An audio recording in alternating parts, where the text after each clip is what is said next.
Are you planning on riding the festive 500 challenge over this Christmas? And you want one of those roundels, the ones that Rafa used to give away but don't anymore?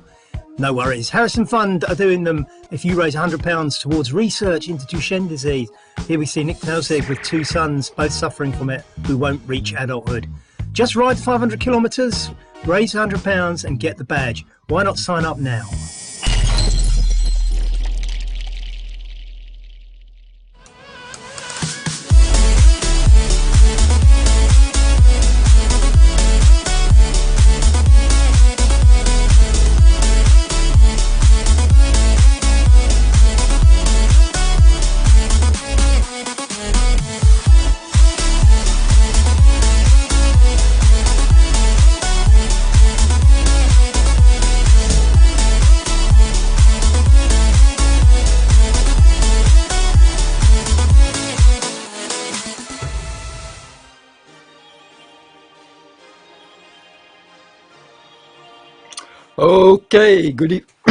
Okay, good evening, folks, and welcome to the broadcast.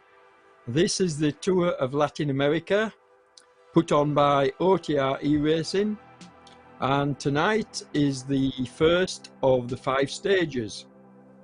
It's a 5-day tour, so a mini tour, and we're in Sao Paulo tonight with a 49-kilometer, relatively, well, I'd say flat. I mean, it says 320 meters of ascent, but to be honest, I don't think the hills are going to make too much difference.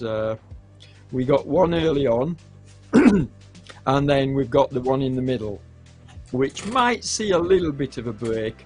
But to be honest, I would expect the riders to go up these in the big ring, and I think this is another ride and another course. It's 2 laps, so I think this is another ride that may well stay together with the main contenders towards the end. You can see on the screen,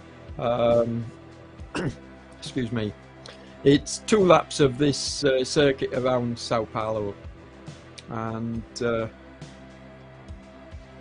yeah, a total of 387 meters of climbing within the 2 laps. So as I say, I don't expect this to really split the field in terms of the climbs.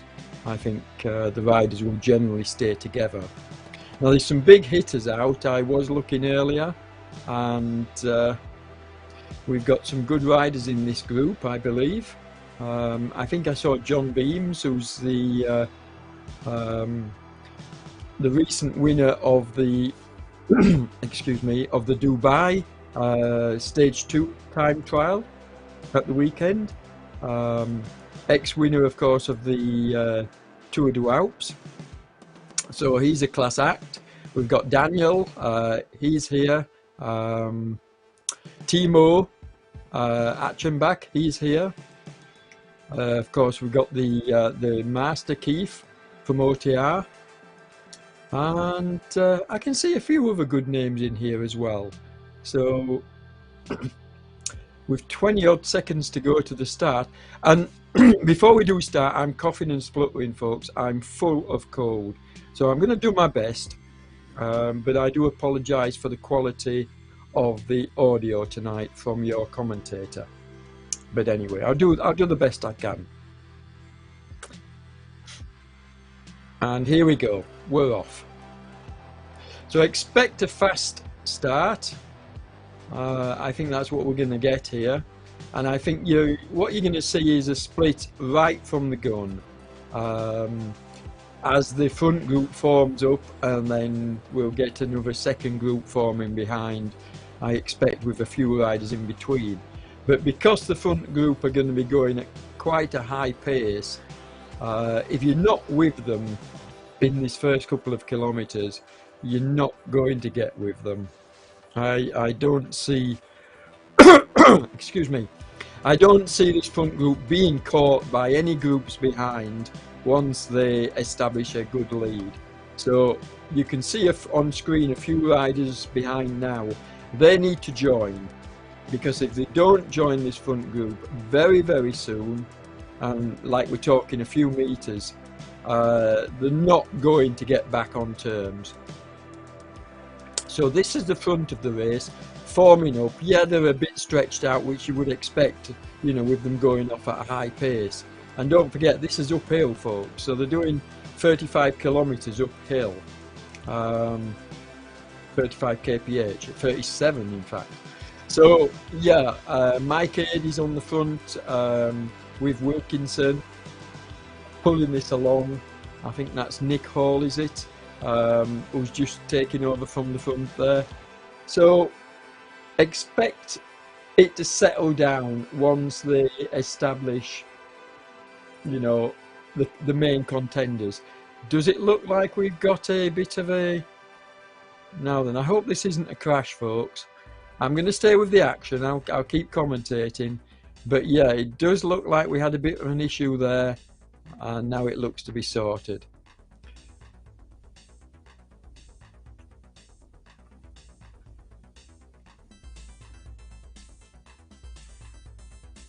Yeah, it does look a bit glitchy tonight. Rowbottom's in there. He's a class rider as well. We've covered him. The Rasio Racing fellow. Now he took part in the weekend's time trial. Had a good result. So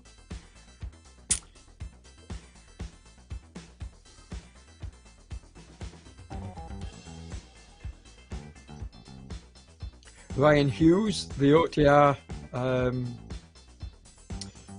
rider. In fact, we've got Ryan. Who else is there from OTR? Peter Brook-Ravel, who will who will do well on the climb, but may struggle on the flatter sections. He's more a climber than a flat specialist. I don't think he'll mind me opining.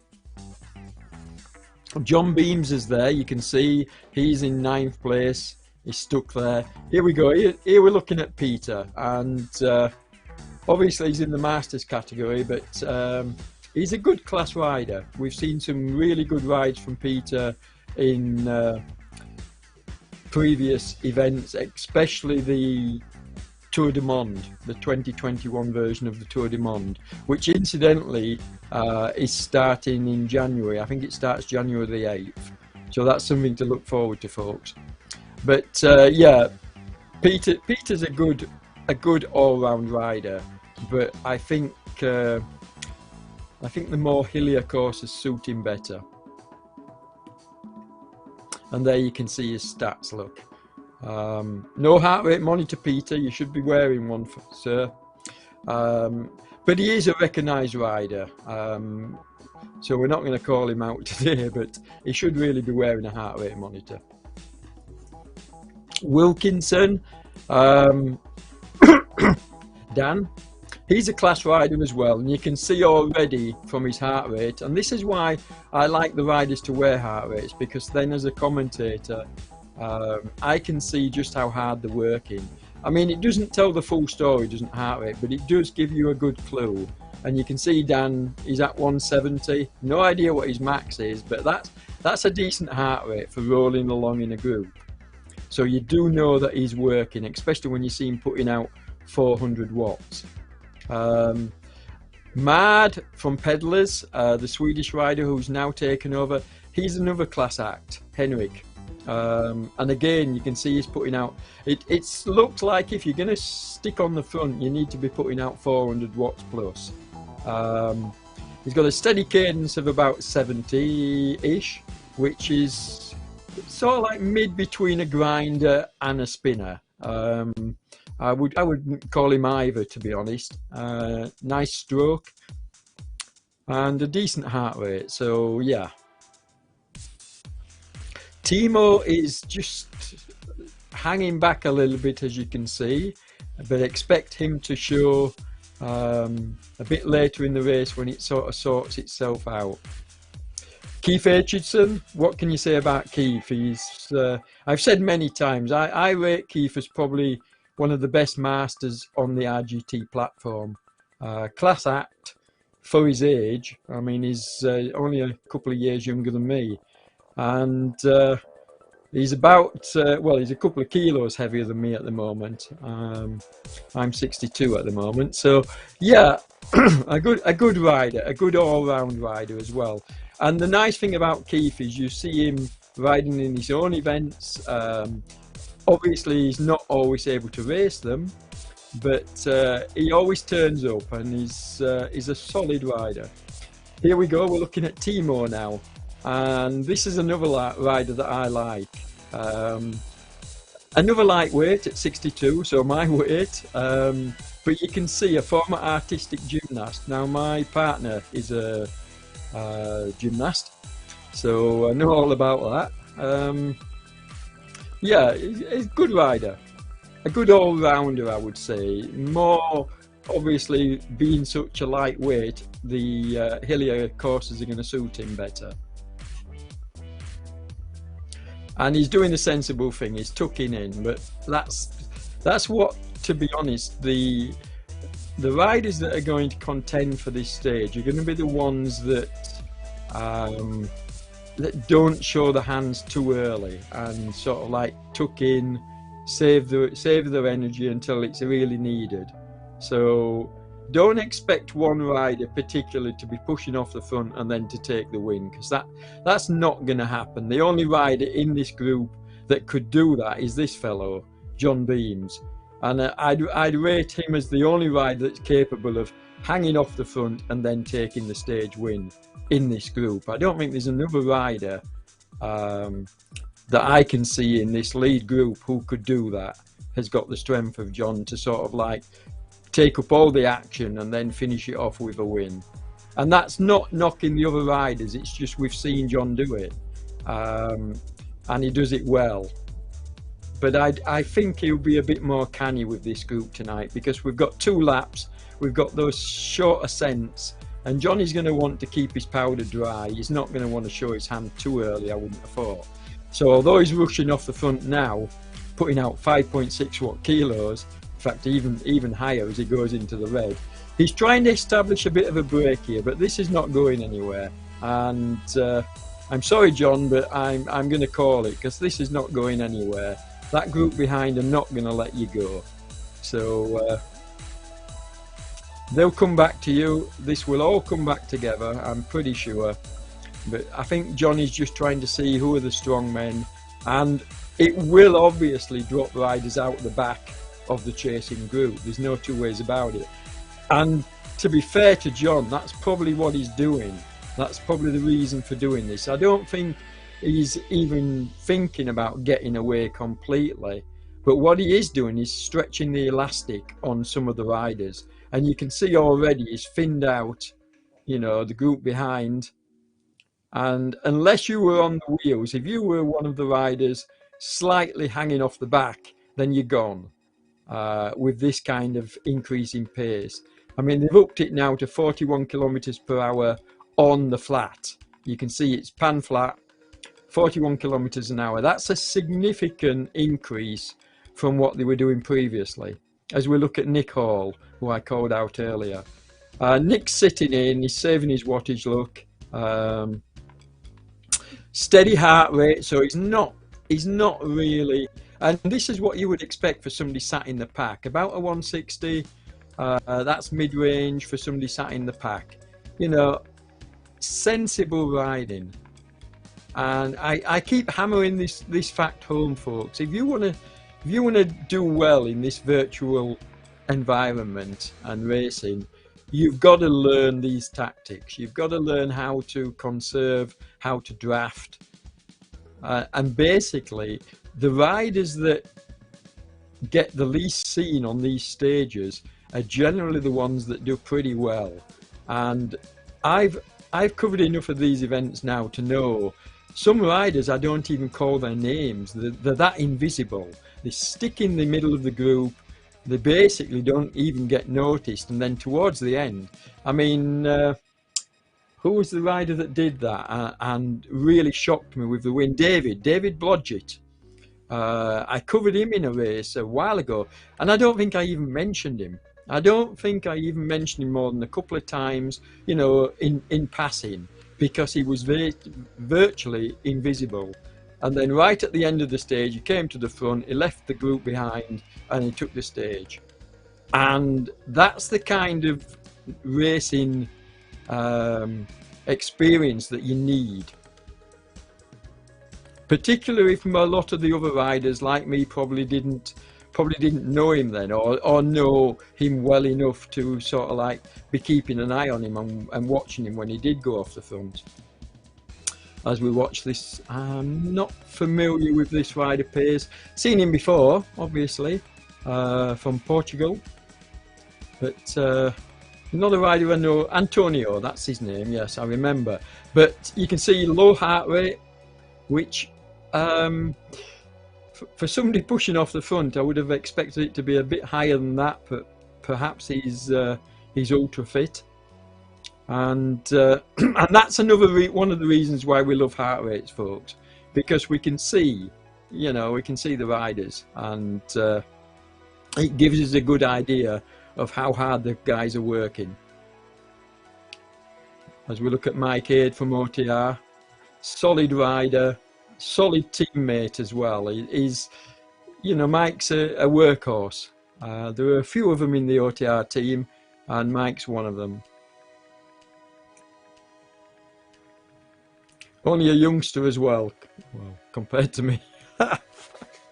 And you can see from Mike is working hard. You can see 174 heart rate. So, you know, and this is tucked in with the bunch. So that tells you how hard it is to maintain this pace. When you're watching a rider like this and look at his power, look at his numbers.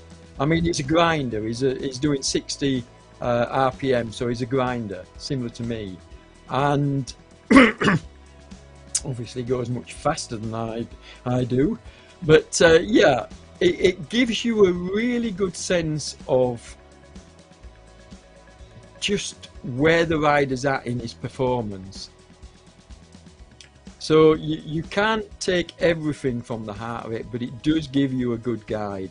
And the other thing which I've mentioned on my news broadcast and mentioned in just about every commentary I've done is John Beams regularly uses a pain cam, a webcam. Shows him in the. We haven't got it. We haven't got it tonight. Normally we have Zoom running, and we can see the riders in what we call the Zoom room, because they get a link, they turn on their camera, and then we can see them live. And John is one of the foremost riders that I've covered that does this, to validate his performances and show us the pain he's going through. And believe you me, if you watch some of the videos which I've commentated on, John does go through pain, and it's pretty obvious to see. And another rider that does that is Ryan from OTR, and yeah, he really does give everything, and you can see the pain on his face. But this is going as I say, apologies for the coughing and spluttering, folks. I'm surprised Faustino's been dropped off, to be honest.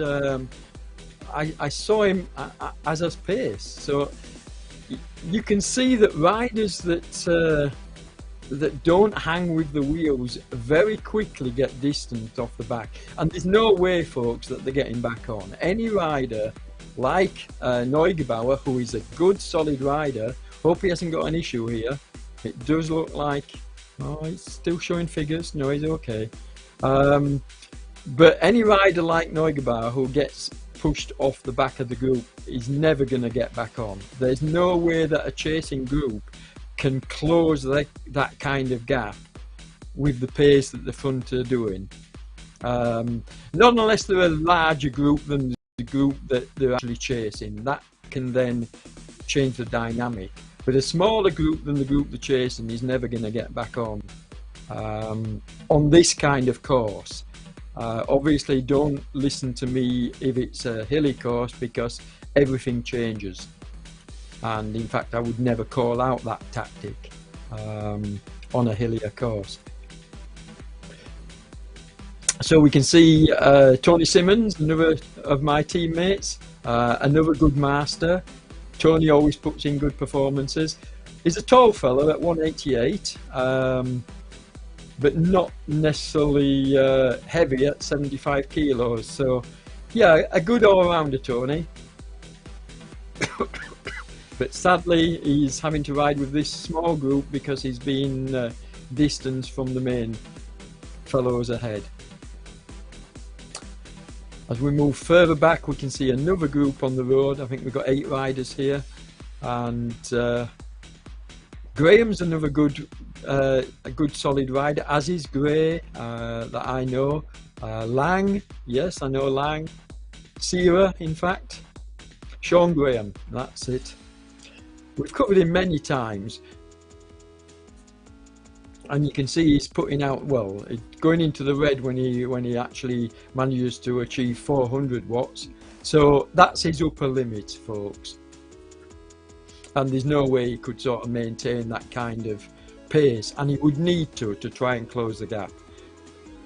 Paul Nichols, Cruella as we've nicknamed him, this is the guy that, as you can see from his avatar, this is the guy that does the courses, and this one is, I don't know what he was thinking. This is relatively flat for Paul Nichols, but generally his courses are well known for their insane gradients, and a lovely fellow, although I don't think everybody would think so if that have ridden his courses, but there you go.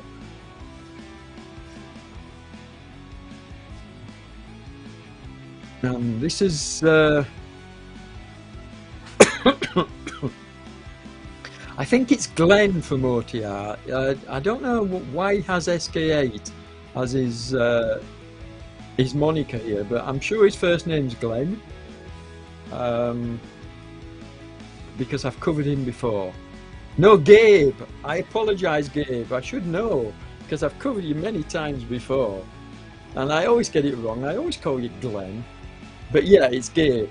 Don't know what his last name is, folks, so, or even if Gabe is his first name or his last name. But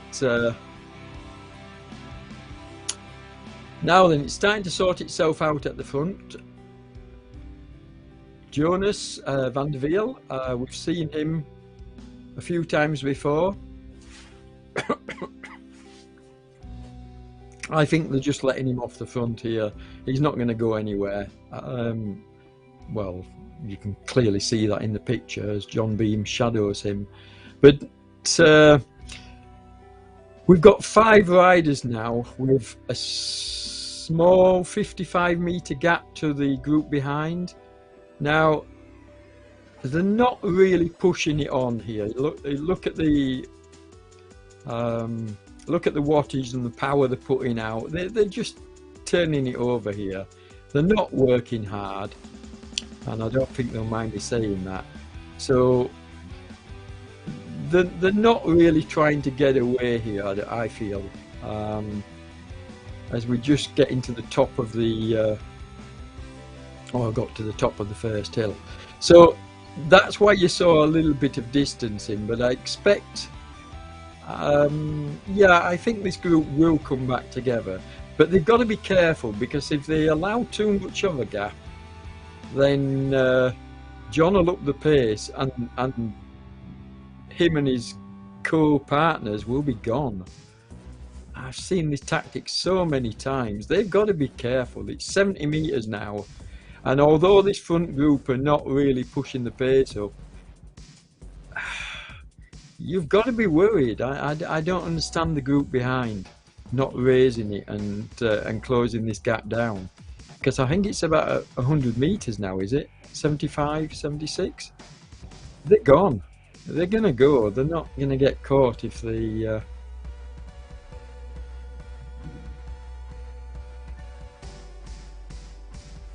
and it's not rocket science.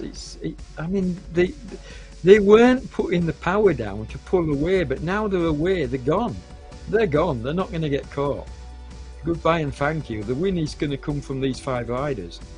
There's nobody at the back now going to catch this group, and that is definite. Nick Hall might get back on. He's 80 odd meters, but I doubt even Nick will get back on. He'll probably drop back to the chasing group behind eventually. He's in no man's land at the moment. He's 120 meters and being distanced by these riders who have done exactly what I said they would. Once John Beams sees that the gap is growing, you know, they've not really worked, the gap has grown to about 70 meters, then he puts the bloody pedal to the metal and goes. And once he goes with a group like this, they're gone. You are not going to catch them because they're working wonderfully well together. It's not just John, these whole group are working really well together, doing through and off, look. So this is good race tactics, and they're away. Goodbye.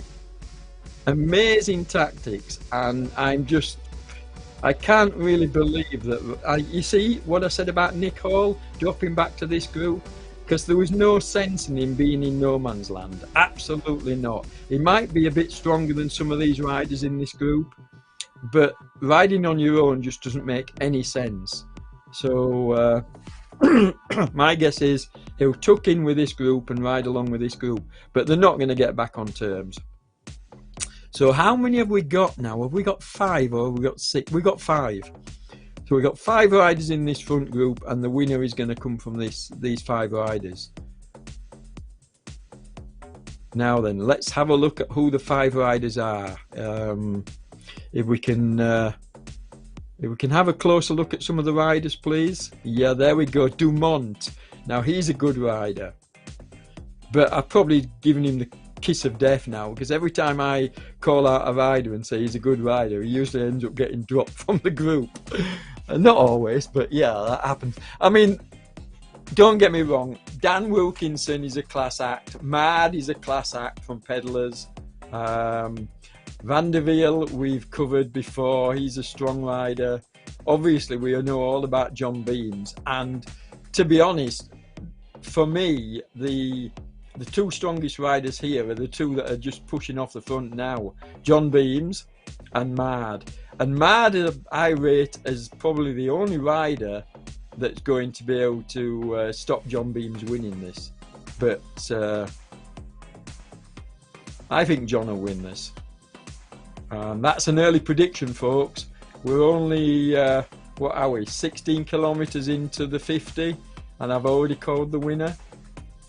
I mean, it's not rocket science. I think either him or Mad is going to win it. And if these 2 work together and the group behind don't sort of like put the power down, they're realizing they're going to lose these 2 if they don't try to close the gap.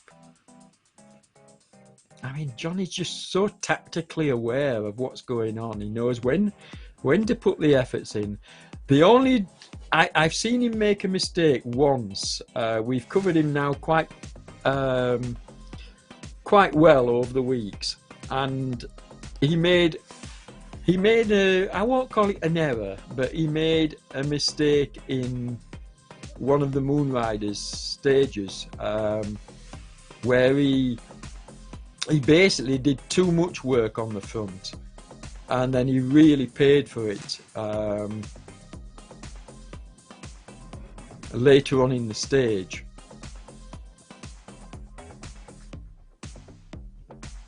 But he knows his stuff, and he's a very, very strong rider. But this small group that got back to them, the 3 riders that got back, well done, because they can't afford to let John and Mad get like 20-30 meters, because they'll be away if they do. They have to close it down before it gets to that kind of distance. And John will have another go. There's no 2 ways about it. You can see him at the back now, just recovering, getting some rest in. Saying that, he's dropping off the back. I hope he hasn't got any... No, he hasn't got any issues. Here he comes.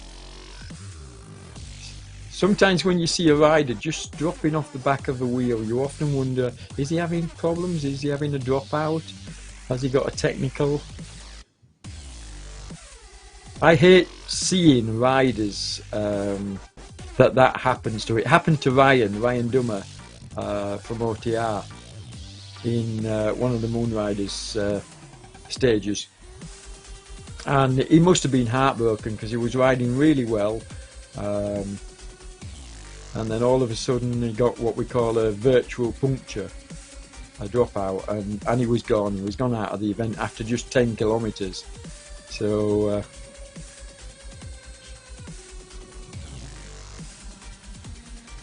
but since the latest update, it does look like we're getting less. I've covered a few events now over the weekend, and this is my first one this week, but it does appear that since the latest update, we've having far less dropouts. I'm seeing less riders like spinning in the road and dropping out. So yeah, I mean, Doug Hart had a dropout at the weekend, but it does look like we're getting less and less now.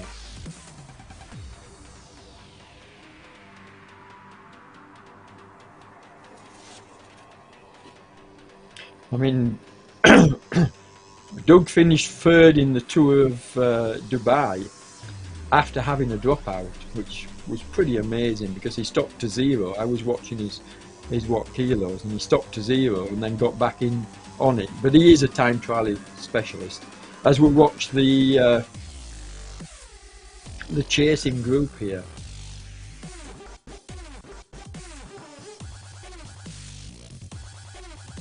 working well together actually. Now, what's going on here? John Beamser. 30 kilometers to go. So we've done 20 kilometers, folks. Well, 19. We watch John on the front. 5.6 watt kilos. Look. So he's really trying to break this group again. Look who's on his wheel. Henrik. This O'Malley's doing well to try and close the gap. Was he with them earlier? I thought there were 5. Has O'Malley, has he managed to come across? No, looking at his figures, he's not. This is difficult. Okay. Well, it looks like he's staying with them anyway. Watch Wilkinson take over the point.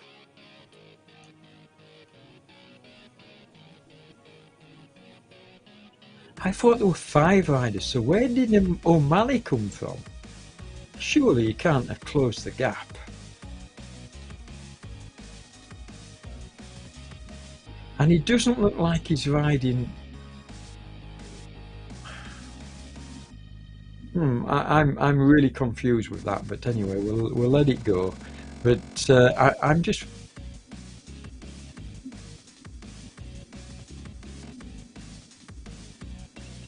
Because I just cannot see these riders getting across, these chasing riders. I mean, the splintering themselves, they are putting the power down, there's no two ways about it. They're really putting in hard efforts here, as you can see.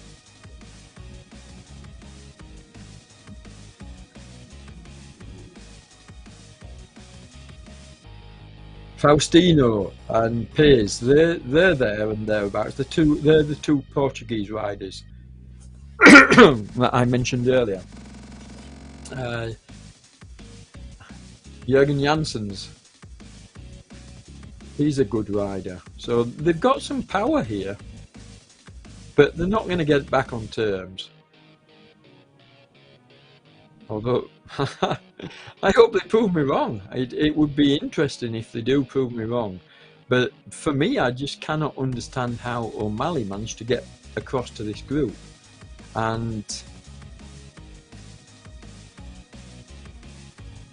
he's certainly putting in some good wattage here, as John goes again.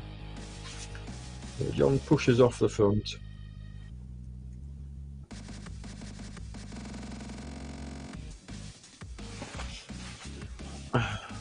Just going to have a look at the, while we're While watching these, let's just have a look at the riders that see if we can find. No.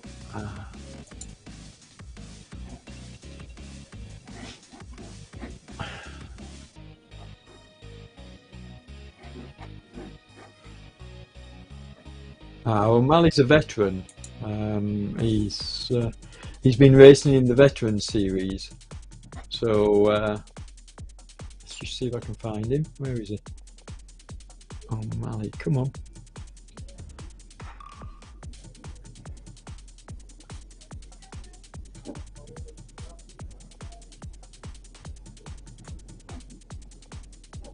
Decent watt kilos from Greg O'Malley, but nothing to suggest he could get across that gap.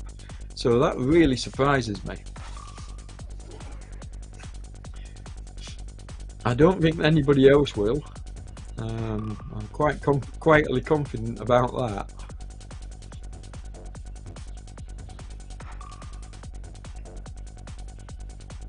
I wish we'd seen it on the road.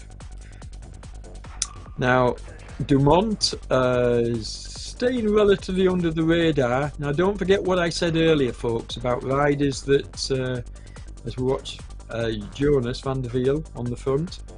But don't forget what I said about riders that tend to stay under the radar. As Antoine goes into the red briefly, but 6.1 watt kilos. So he's not hanging about.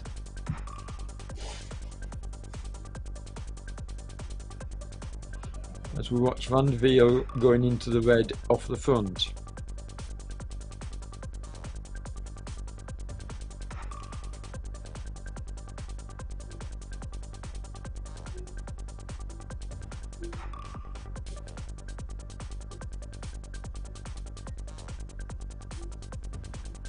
This multi-camera view really is quite nice, you know, because it allows me to watch the group behind and what's happening, what the dynamic that's happened. As you just see, Jürgen Janssens is just dropping off the back of the group and needs to put in, and he is doing so. Now that's the correct tactic, folks. Get back onto the wheels. But what he should be doing here is he should be trying to get in the middle. Get in the middle of the group. Don't go to the front, but get in as Peter's helping him now. But they don't want to go to the front, but they do need to get in. Yeah, just hanging off the back like that, Mr. Janssens, is going to see you dropped. That's better. Get further up the field. Get in the middle. Because what happens when you catch a group, and if you're like the last wheel, the next surge that comes along, you're playing catch up again. We call it burning matches. You're yo-yoing off the back, and you're having to burn matches to sort of like close up the gaps all the time. The safe place to be is to be right in the middle somewhere, or even just behind the front.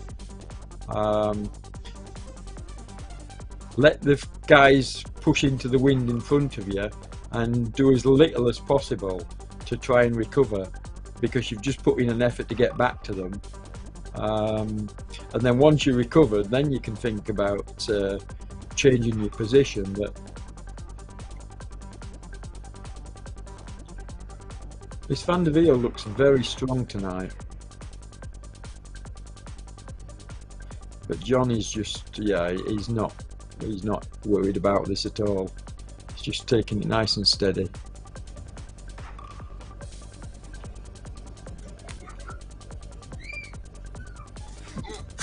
Probably.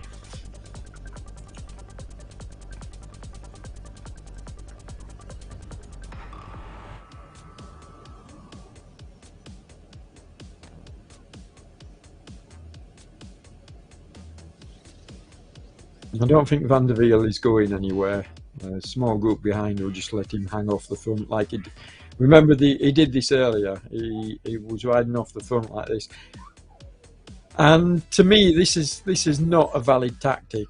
I mean, yeah, all right, he's got 20 meters, and it might even grow, but I don't see this as a break that's going to be allowed to. And in fact, John Beams has decided to close it down even now. So good tactics. And John will bring the rest of the riders with him. You can see Dumont behind, and who's that? That's Mad. Mad is going to shadow John, I feel. He's not worried about any of the other riders. This Dumont, let me see if I can find any information on Dumont, because he looks to have an incredibly high FTP, because he doesn't look to be going into the red until he hits 6, which does seem a little high, but let's have a look. Can we find him? 82 signed up for this event, folks, so a lot of riders to try and go through.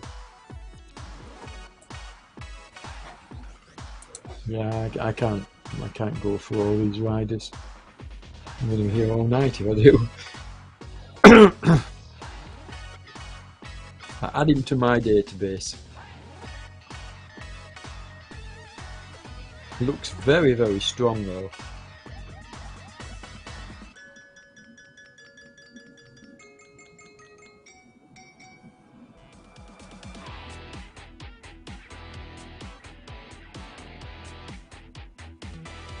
We're looking a bit further down, but back down the field now.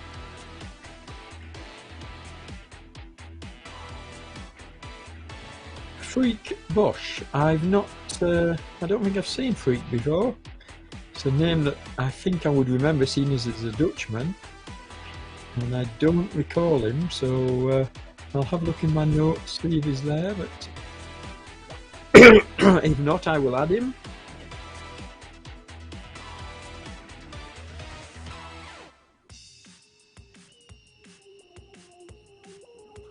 Oh, look at this. Now, I said that they wouldn't be joined, and I was totally wrong, folks. I mean, I'm glad it's happened because it makes for more exciting racing. But look at this. The front group have now been joined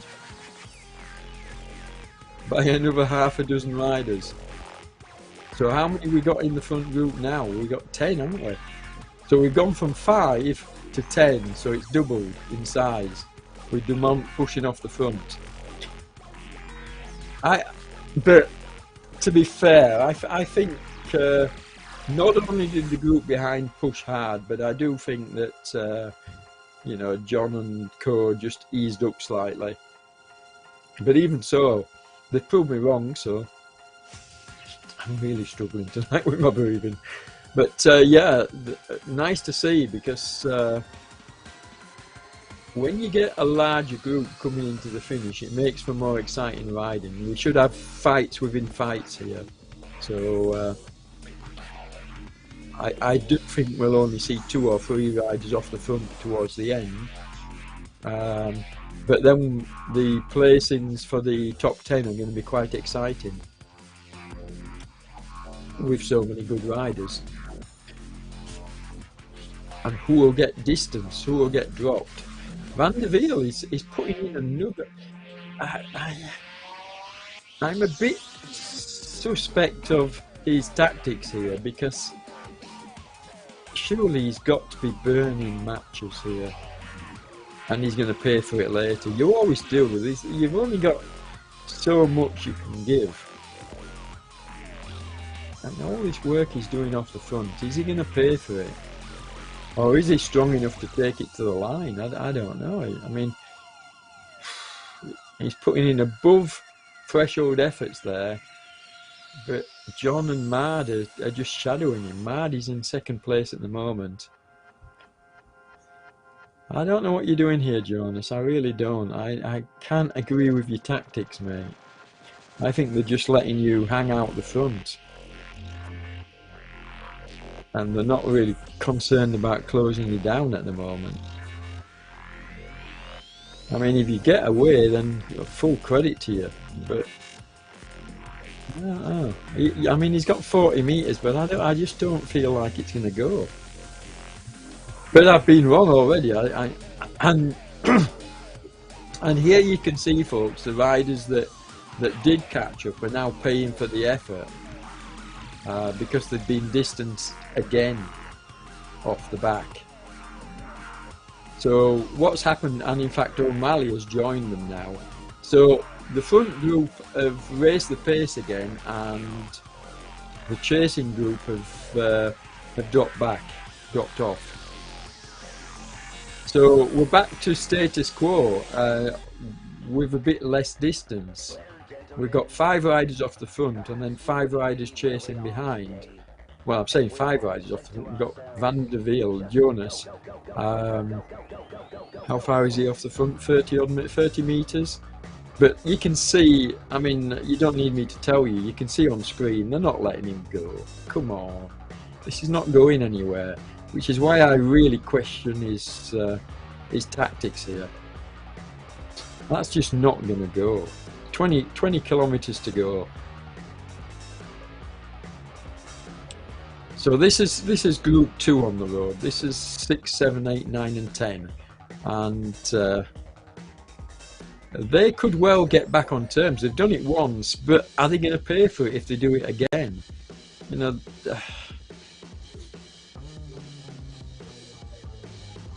because I think when they need to, this front group, and particularly John and Mad, and Dumont for that matter, have just got the power in reserve. And here you go. Look. And John's comfortable. Yeah, he's occasionally dropping into the red, but he's comfortable here. 160 heart rate. Now that's nowhere near what John's capable of. So he's riding comfortably here. I don't think he'll mind me saying. He's probably not even breathing heavy. I'd love to see a webcam of him. Although he's raising now. He's working a little bit. 166. So yeah, starting to go up into his high range now. So yeah, he is working. My apologies, John. You are working now, but you weren't earlier. You were definitely cruising. And I think he's back to cruising mode now. So, how far do you think they're going to let this guy go before they close it down? I reckon they can't give him more than 70. They probably will. But I reckon if it gets to 70, they've got to be real. And John knows this. A rider gets 70 metres on you on this kind of terrain could well be gone. So they're pegging him at about 52 at the moment, which is about right. They can afford to let him have that kind of gap. There you go. John and Mad take off after him, and watch how closely and how quickly John will close this gap, which shows you that he's got so much in reserve. Look, just look at this. You know, it's ridiculous how easily he closes down this gap. He's got that much power in reserve. And this is not me being a genius, folks. This is just basic racing tactics. They were letting him do the shoot off the front, letting him waste his energy, working on his own. And then when they figured that the gap was at a level where, okay, we better do something about it, there you go, they pull him back. Now for my money, Van der Wiel, unless, what we got left, 18 kilometres, unless Van der Wiel does the sensible thing, and he's not doing the sensible thing. Now what Van der Wiel should be doing here is not trying to take off again, because he's never going to get away. He should be sitting back, getting as much recovery as he can. What's his heart rate? He's not even working, is he? So he's doing this work off the front. Now he's either very, very fit individual,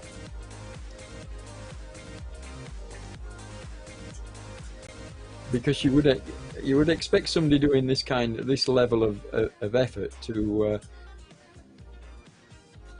I don't know. It's raised slightly. It's up in the high 150s now. It's difficult to tell because, like I say, heart rate doesn't tell the full story. I mean, in the early part of my ultra endurance racing career, I had a stupidly low heart rate, resting heart rate, and even racing heart rate. And then as I got older,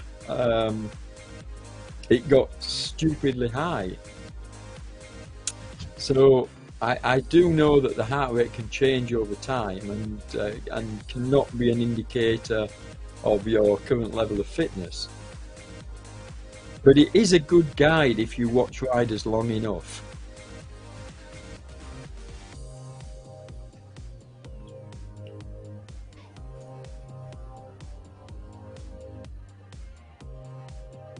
So once again, he's taken off the front. How much has he got? 67, 66? They're not going to let him get over 70. Oh, he has. He's got over 70 now. Okay, so this is the point where it's dangerous then. But I just don't like that heart rate. It's going into threshold.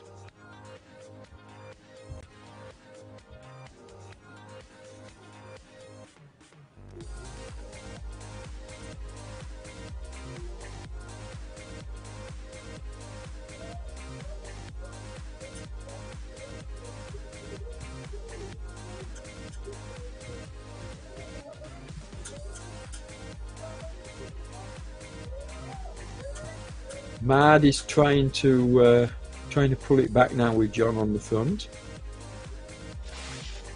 I mean, the riders behind, they're putting in decent efforts, but they're not putting in like threshold efforts to pull it back. I think they're just happy to let him sit out the front at the moment. I mean, you saw how easily John pulled back the 60 meters. So perhaps he thinks that 100 meters is no big deal. And this Henrik Mad looks really, really powerful, looks really strong. I mean, he's the one that's been working the most with John. Here's John again, look, deciding to raise the pace. Okay, come on lads, let's pick it up. And then he eases off. Now what's that all about? If you're going to do through and off, keep it going. Come on. Through and off.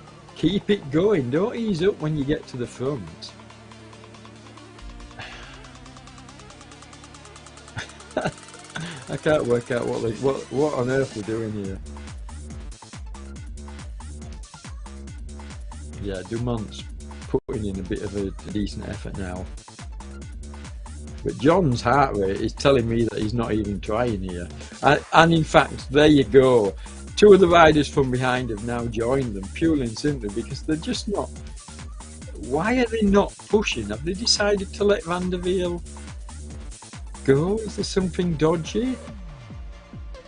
I don't know. Oh, John's setting off now. But still no threshold efforts here. So I'm a little confused, because there you go, John briefly went into the red there, but I would expect them to be all now trying to close down the gap to Van der Wiel. It's 15 kilometers, yeah, there's plenty of time, but they don't want to be getting too close to the finish line with that kind of a gap.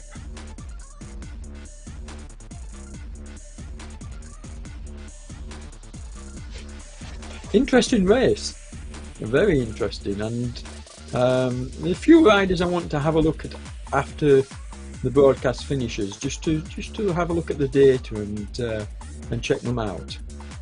But good racing here.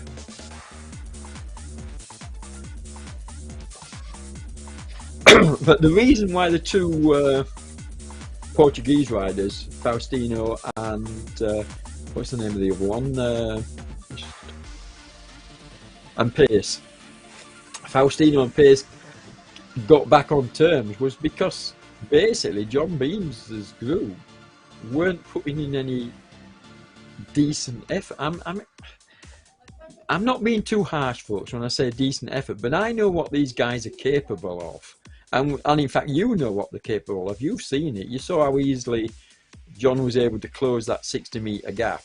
But they weren't putting in any effort to try and shut it down earlier on. Now they are doing. Now they're beginning to start to work together, and they're bringing the gap down again.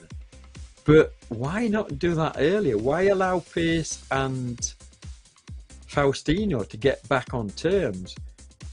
Now, I've seen Faustino putting in some really, really big efforts in previous races, and he's a rider I haven't been able to check out yet.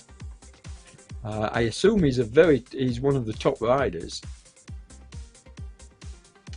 But Van der Wiel now has got, every time they try to close him down, he sets off again.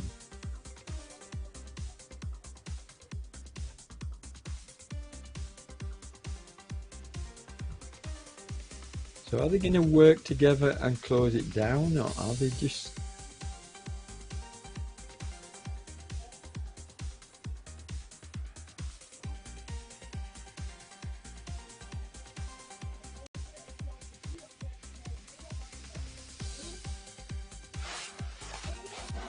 let me see what I can find.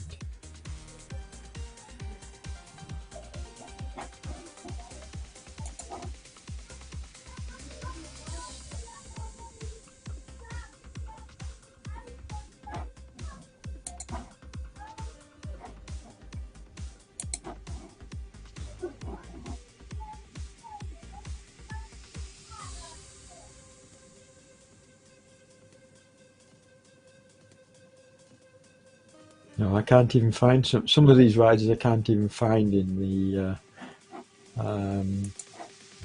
the sign up. So, but I'm looking at Van der Wiel's stats now on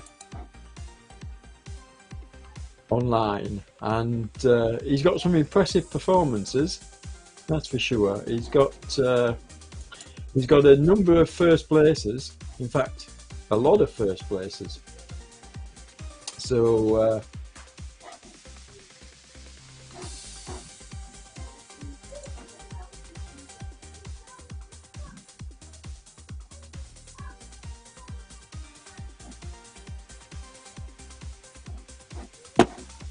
looks like he's a quality rider.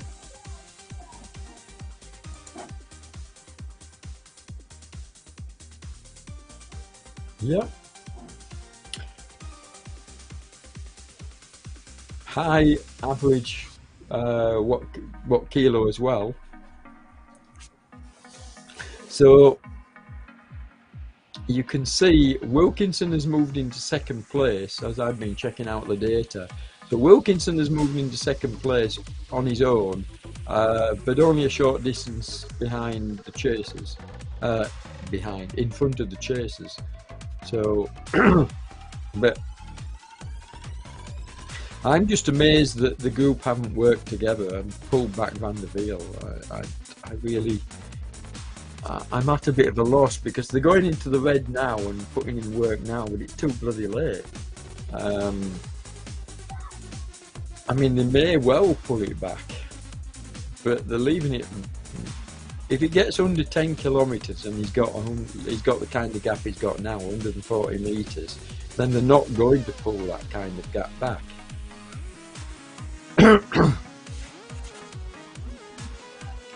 Really strange tactics, I think. We watch O'Malley putting in a big effort here. So we've got riders trying to get back on terms, and what's happening, when I say very strange tactics, folks, what I mean is that riders are all over the road, and that just, on this kind of course, just doesn't make any sense. They should be working through and off and working together. Just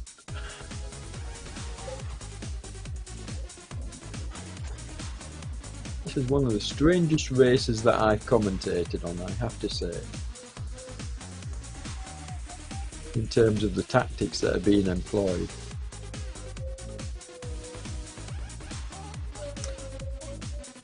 And it's not like some of the riders. I mean, John's putting in 5 point, well, going into the red now, so he's putting in big efforts. But what's gone on here? Why not the big efforts at the right time? Because it seems to me that him and Mad have more than enough power to pull back the lead at the front. Not anymore. They're not going to pull it back now, I don't think. But they could have done with a bit of help and work from the others. So, yeah, it's very, very strange goings on.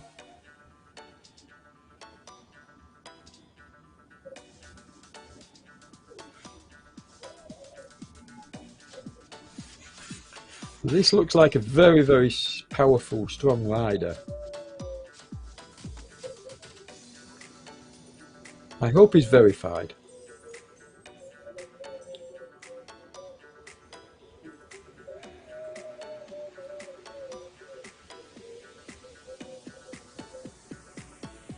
But he's got some quality results behind him, so I'm not suggesting that he's not legit, because he's got some good results behind him.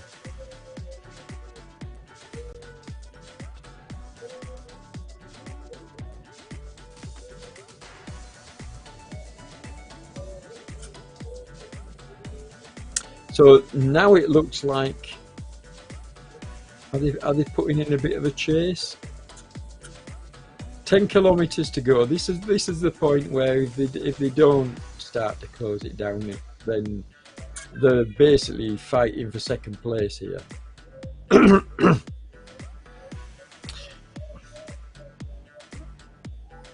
A small group working well together. And what, you've got 5 riders here, 6 riders, 5 riders. Small group working together through and off can certainly, you know, work harder than the solo rider out the front if they all work together. So John's said, nope, you're not prepared to put the work in, I'm off. Now, will the rest of them chase him? Will they work with him? Or is John going to have to try and close the gap? And he's not going to be able to pull this gap back. He's giving it a good go off the front of the small group. 30 odd meters, 40 meters now. So John's heading for second place by the look of it.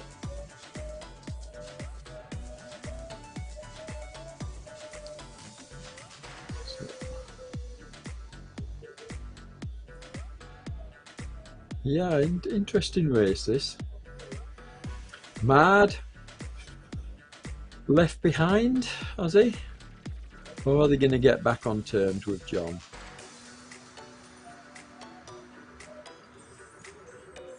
A really interesting race. I mean, riders dropped and then coming back, and here you can see the third group on the road.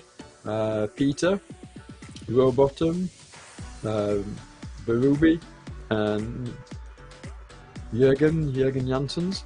So these 4 have been working really hard together. And if you look at the watt kilos these are putting out, now it looks like, why didn't the front group work as well as this little group? Because Peter Buckwavo's group are really storming. I mean, they're working very, very well together. And yet, I have to say, this group has been abysmal with the tactics and the way that they've fought amongst each other instead of working together. I really am at a loss for the tactics employed tonight in this. 5 riders through and off with the likes of John Beams, Mad and Dumont. They could have pulled back that gap. I have no two ways about it, no doubt about it. They could have pulled back the gap to Van der Wiel if they'd all worked well together, through and off. And now look, they're chasing shadows now. Not working hard enough, so John said goodbye, thank you. I could be doing them a disservice, but I don't know, it's not that difficult to do through and off. Short turns, if you're not capable of doing full turns, then just You know, just take a stint on the front, drop back in, take a stint on the front.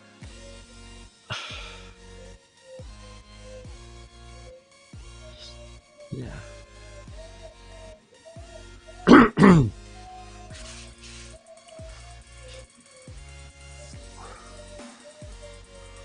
I'm sorry if you can hear a little bit of background noise, folks.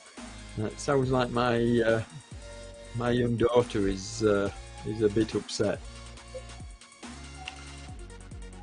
But here we go. So who's your money on? I mean, obviously I got the winner wrong because Van der Wiel is going to win this. But who's your money on out of the followers? I mean, John Beams looks like he's sewed up second place. So at least I got one rider in the top three. But out of this small group of four, who's your money on?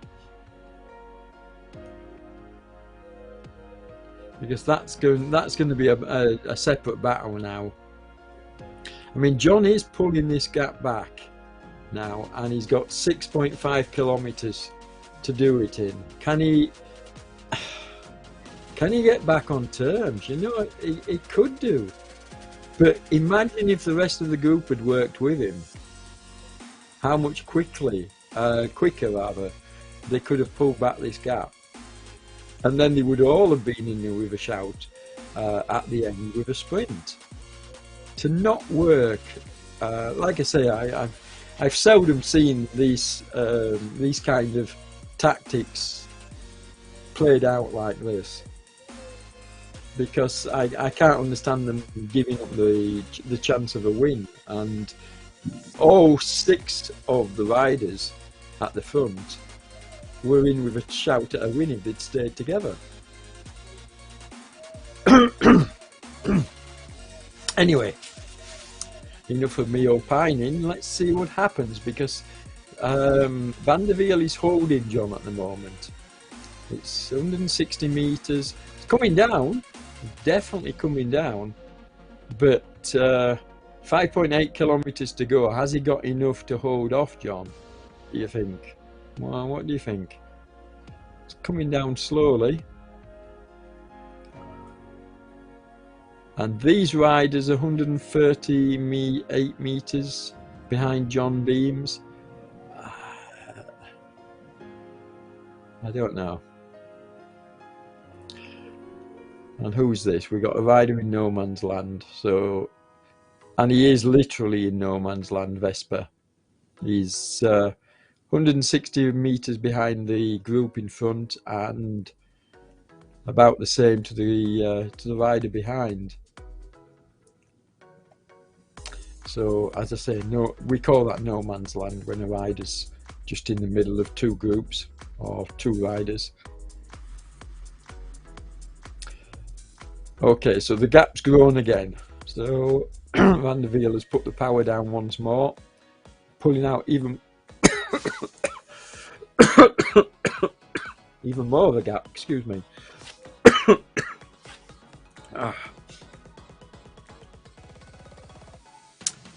So I hope I'm feeling a little bit better as the week goes on, because I'm really struggling tonight.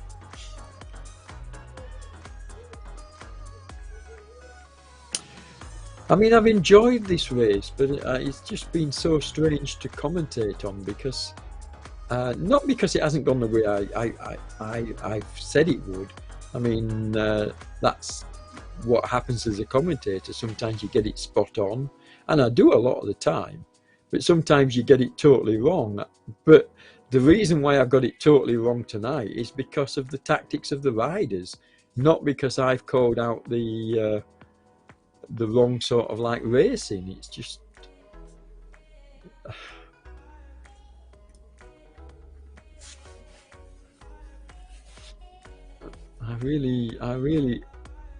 I keep hammering the point home, folks, but you've got to realise that these 4 riders here, along with John Beams making 5, could well have pulled back the guy out the front and then fought for a win. And the bigger guys like Mard, and Wilkinson would have been, well, even, in fact, any one of these could have won in the sprint. I mean, O'Malley's a reasonably big guy. So it just, yeah, it just didn't make any sense to me at all. Dan Wilkinson.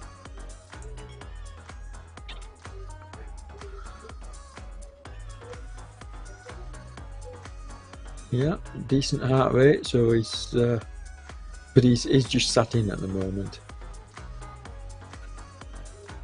And I could I could actually be doing some of the riders a bit of a disservice, because maybe they've just, they're just hanging on and they had nothing left in order to work together.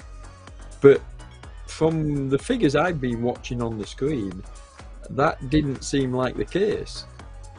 It didn't look like it was okay, well, we can't work with you because we haven't got anything left at all.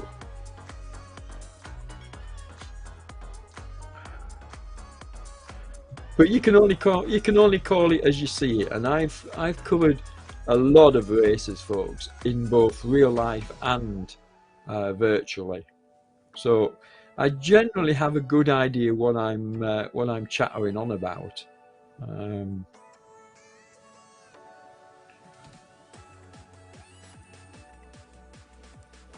So first and second are definitely sorted.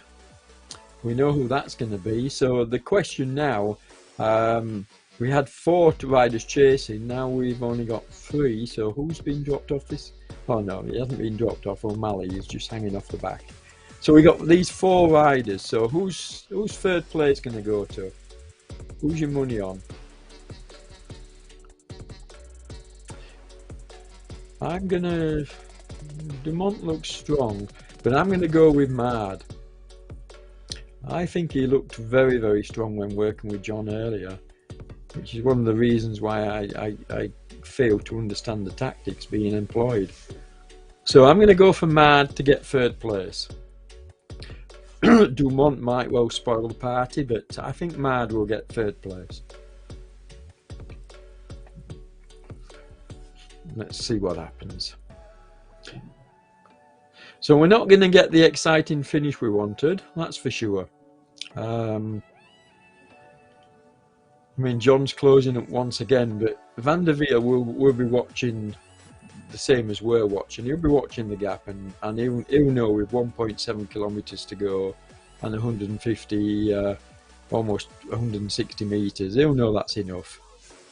He won't have to kill himself. He'll just keep his pace at its current level. And even if John puts in a surge, he's not going to cover that deficit in the time that's left, in the 1.4 kilometers that's left. So even if John put in a maximum effort here, he's too far behind now. So, and he's probably just settling for second place now. Keep these riders behind at the current distance. Don't let them close up, and settle for second place.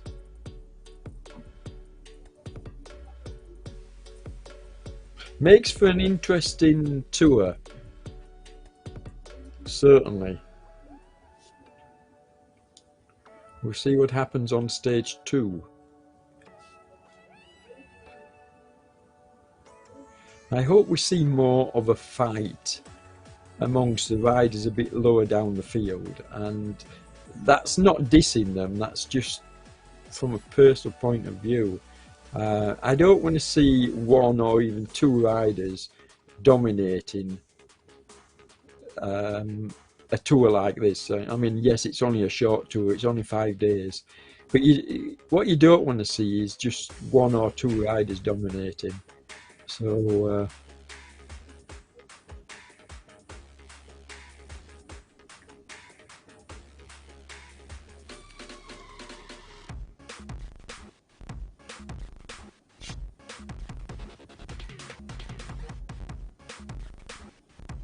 So here we go, folks. We're coming into the finish now. 350 meters to go. Van der Wiel is going to steal the win. No two ways about that.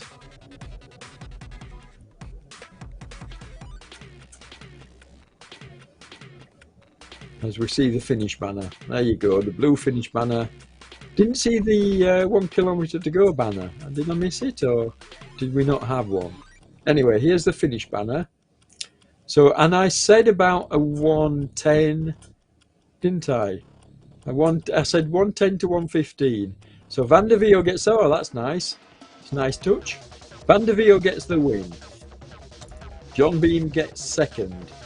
Now I said Mad would get third. Let's see whether he does. I predicted John Beams would win the event, so I got one wrong. But can Mad take the win from these? Or is Wilkinson going to shoot off and get the win? Looks like he is. Or is he? Yeah, Wilkinson's got third.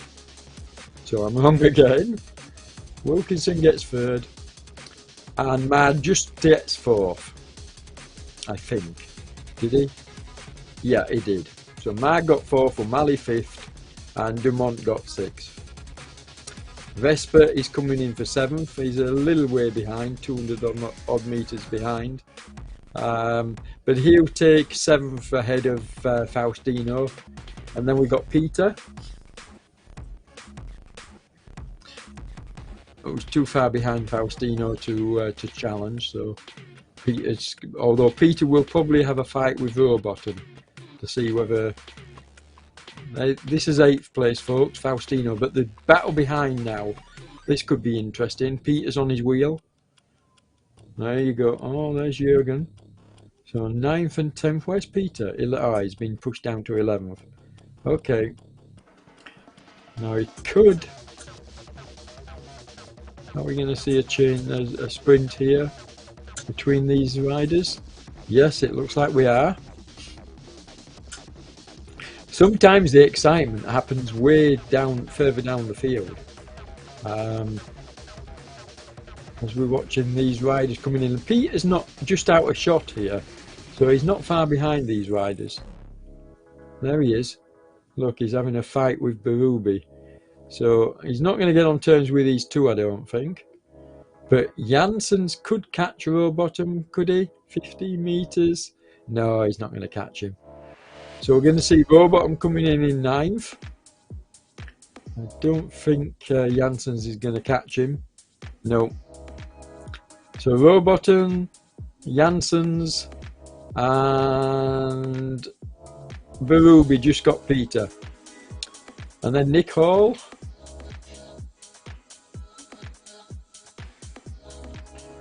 TFC jersey. Timo. All scrapping it out for their individual places. So here comes Nick.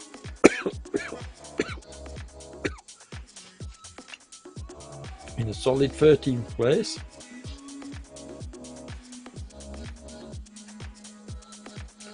And then Timo will take 14th. And then we've got a bit of a gap back to who is it? Is it Pace? Yes.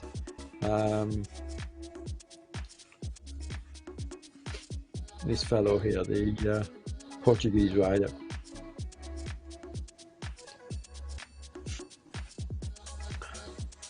Putting in a bit of a fresh old effort, but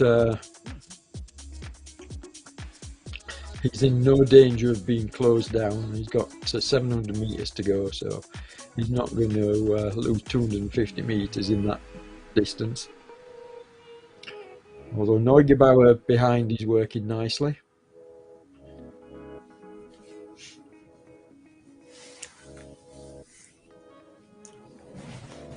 Here we go.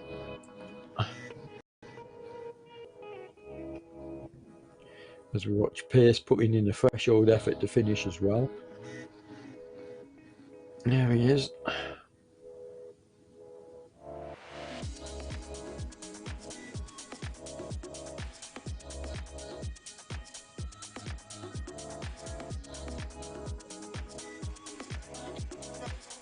So again, it finished about where I said it would. I said about anything between a 110 and a 115, and we had a 111 as a winning time. So that's pretty decent. But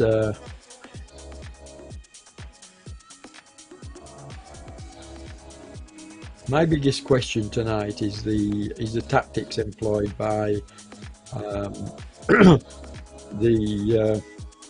the first 6 riders. I just find it very, very hard to understand why they didn't want to try and get the win and work together, fight it out amongst themselves instead of just letting one rider ride away with it.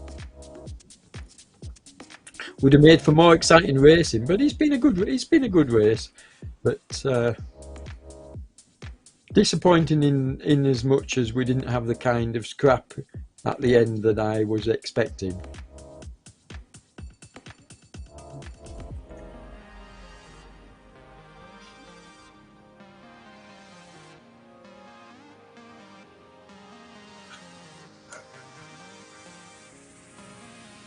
Let's watch Brandy coming in. Antonio, that's his name. I'll try and remember that because I do see him on a regular basis. Make a note of that.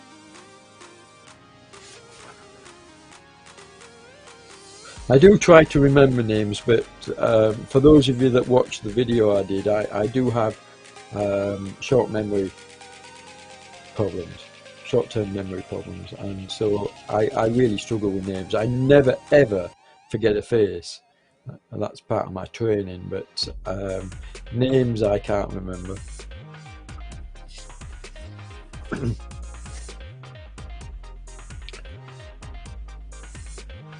So we watch the Dutchman, is it? No, not the Dutchman, the Frenchman Dulac, and Daniel from Brazil, and the German Herner. So are these 3 going to have a bit of a ding dong, or are they just going to be happy to come in? And nope, it looks like Daniel has decided, okay, I want my place, I'm keeping it. But is Herner going to have something to say about that? Yes, he is. Herner's going to go straight past him. Now, unless Daniel gets on his wheel, but perhaps, oh, he is doing. This is the perfect tactic, folks. Now, what Daniel doesn't want to do is go past. That's it. Just hang on his wheel, mate. Be a wheel sucker. Nothing wrong with being a wheel sucker. So late into a race. Go on, get on his wheel. Now, don't go past. Don't. That's the wrong tactic. Now you probably will lose out. Yeah, there you go. You see, you're messing about. Okay. Now, will Daniel take it here? Or will they get him on the line? No, Daniel looks like he's got it. Okay, I take back my what I said then about your tactics, Daniel. Well done. But usually the thing to do, folks, is to stay on the wheel. Let the other man, you know, especially if you've caught him. If you've caught up with somebody and he comes past you,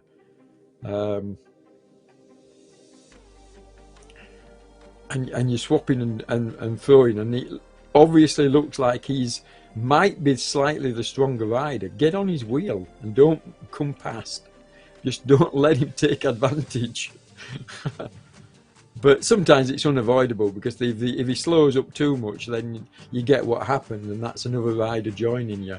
And watch Mike. Mike will easily win this sprint. There you go. Well done, Mike. Graham, and then Keith. I think Keith was just easing up there. Happy with his 24th place. As we watch Tony, another of my teammates, Tony Simmons, coming in. And then we got Sierra. Ali Sierra. Okay, but he's been chased by the Portuguese. Now, Vitorino has been all over the place tonight. He really has. He's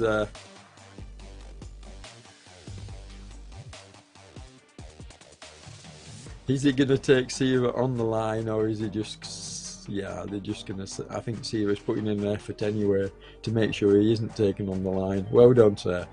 Well done. So Vitorino comes in just behind him. As we watch Gorono. Now, what flag is that? Let me have a look. You know, I don't recognise that one. That's a new one on me. I think it's one of the Arab states, but which one? Eniko. Where are you from, Eniko? I'll have to look that one up. That's really got my interest now. It's the first time I've seen that flag. As we're looking at the results live, folks. So there you can see. Now, what I'm saying about the wattage, folks, is if you look at the winning watt kilos, 460, I know that some of the riders further down the field are capable of a lot more than they've put out tonight. So what that tells me is either they were having an off night, or they just, you know, they just did what they had to do and were happy with their placings. But in terms of putting on a show, I would have liked to have seen a better fight of it at the end between the top 6. Well, even the top 10, to be honest. But there you go.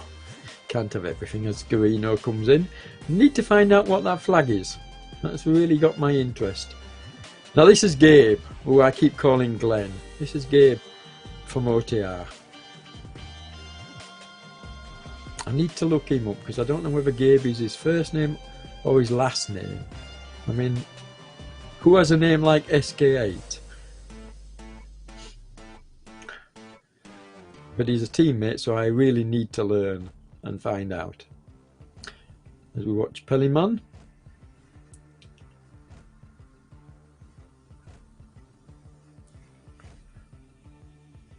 Stephen Pelliman. Not a rider I'm familiar with. That might be the first time that I'm seeing Stephen.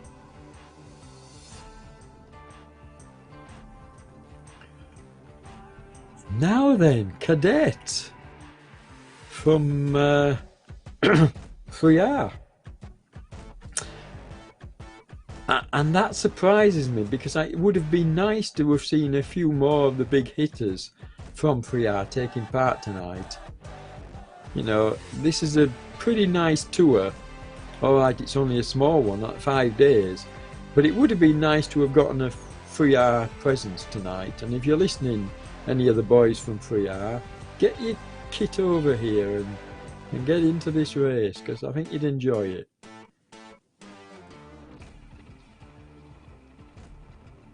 I think we're staying until the end, although I'm not so sure looking at the distance left by the riders further down the field. I mean, usually we will stop till the end, but when these big distances involved, then you have to think about us poor broadcasters who have got family and everything else and have to get off. And I think we'll wrap this up once we get a few more riders in. As I say, normally I'm quite happy to stay behind and watch all the riders coming in, but with not feeling as well as I do, I think it would be wise to wrap it up. So what we'll probably do here is show you, yeah, John Beams, that was type 2 fun. I'm going to have a word with you, John, and find out what the tactics were tonight. Were they just not working with you, or what?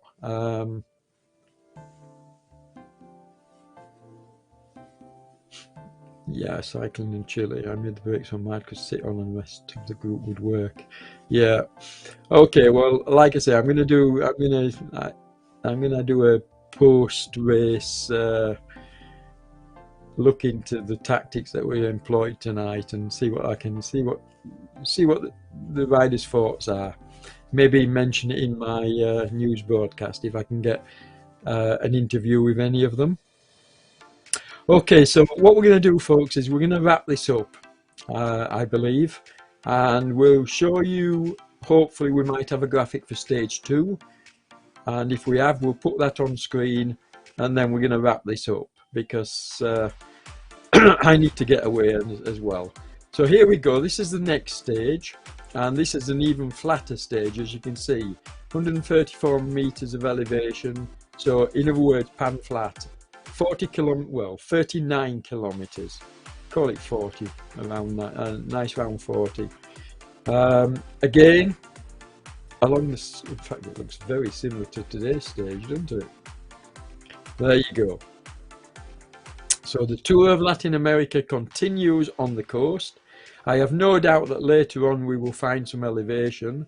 There's no way that Paul Nicholls is doing a tour without putting in some of his horrendous climbs. But that's the next stage. Looking forward to it. Be another fast one. It'll be another one for the big hitters, or the big men, should I say. But I'm going to go away and do a bit of post-race analysis on this and find out, see if I can grab a couple of the riders and just get their thoughts and see what was going on. Because in terms of a spectacle, I think some of the group were a bit lacking tonight. I think they could have worked better. So let's find out what the dynamic was, and I'll report back in the next broadcast. And on that note, folks, I'm going to say good night. I think Damon is going to shut this down, so expect the ads to come on any moment, and I'll catch you later. Thanks for watching, take care and stay safe.